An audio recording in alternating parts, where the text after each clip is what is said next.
Okay, welcome friends. So this is a new series for people who are interested in Vedic mathematics. Okay, so these mathematics is something which will help you calculate quickly some the traditional method.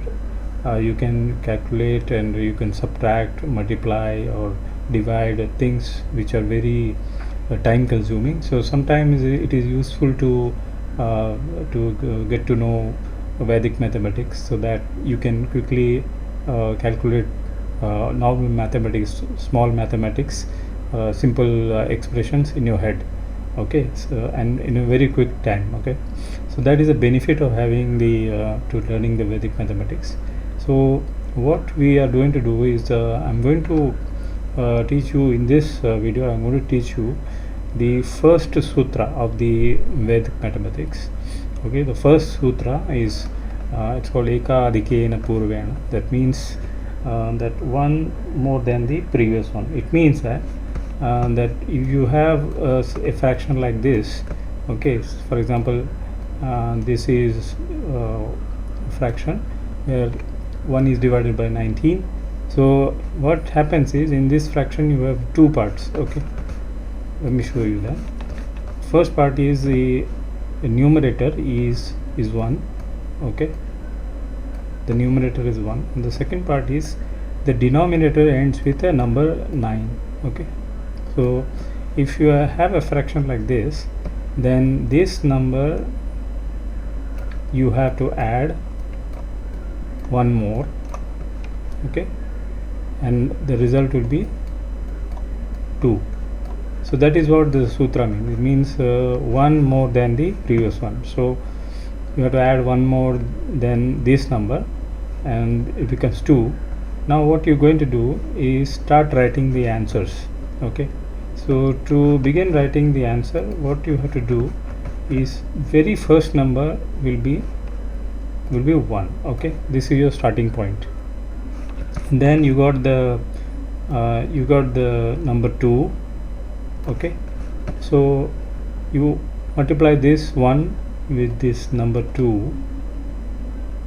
Okay, and then once you multiply 1 with number 2, you get only answer 2. Okay, so that is your second digit, and then start multiplying once again. 2 into 2 is 4. So one more time you write 4. Okay, again you multiply that with 2, so once again it's going to be 8. Okay, so now again you multiply that with 2.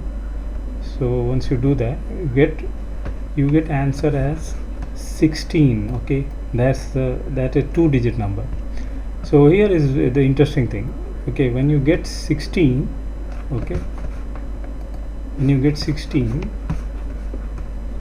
this part is your answer. Okay, this part is your answer digit.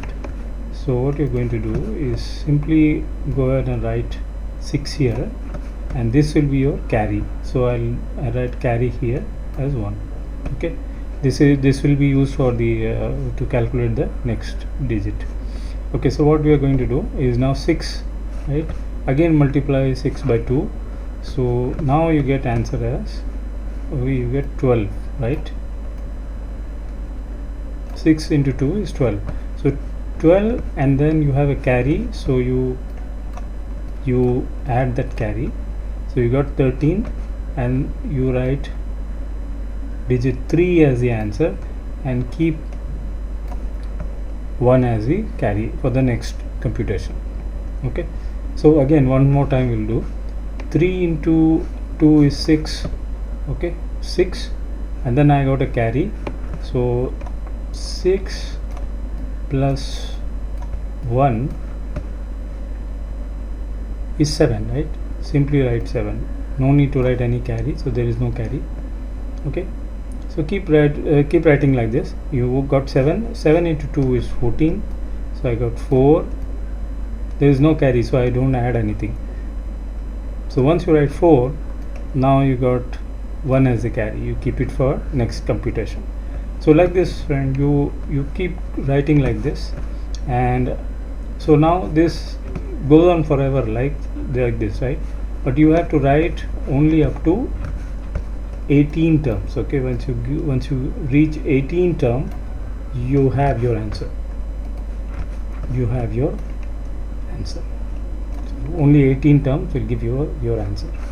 Okay, so let's have a look at the answer now. Okay, but before that, let me just remove these things.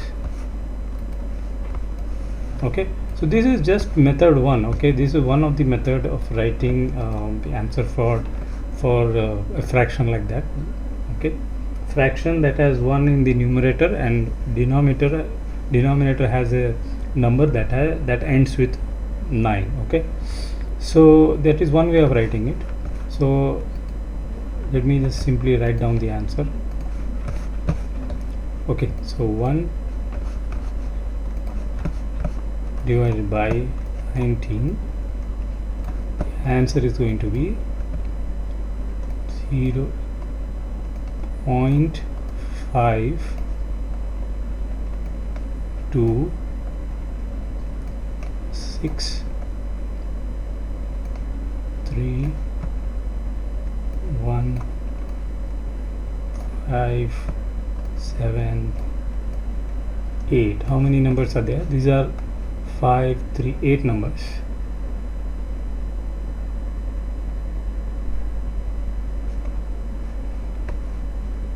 Four, 5, 6, 7, 8,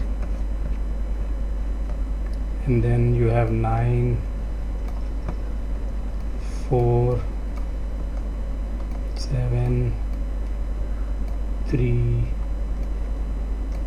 6,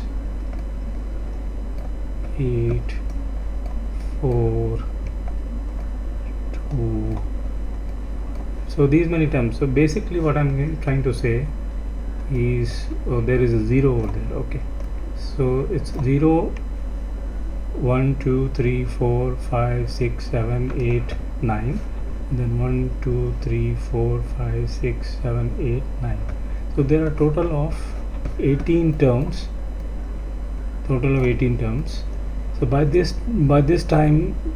time you reach 18, you can see a pattern where number will start repeating itself. Okay, so you know that when a number, any rational number, if numbers start repeating, you have reached the final answer. So friends, I hope you like this first lesson. Okay, this is just one method. In the next few videos we'll discuss the second method of arriving at the solution using the Sutra 1 of Vedic mathematics. Okay, so if you like this video and you want more videos like this, please subscribe to my channel.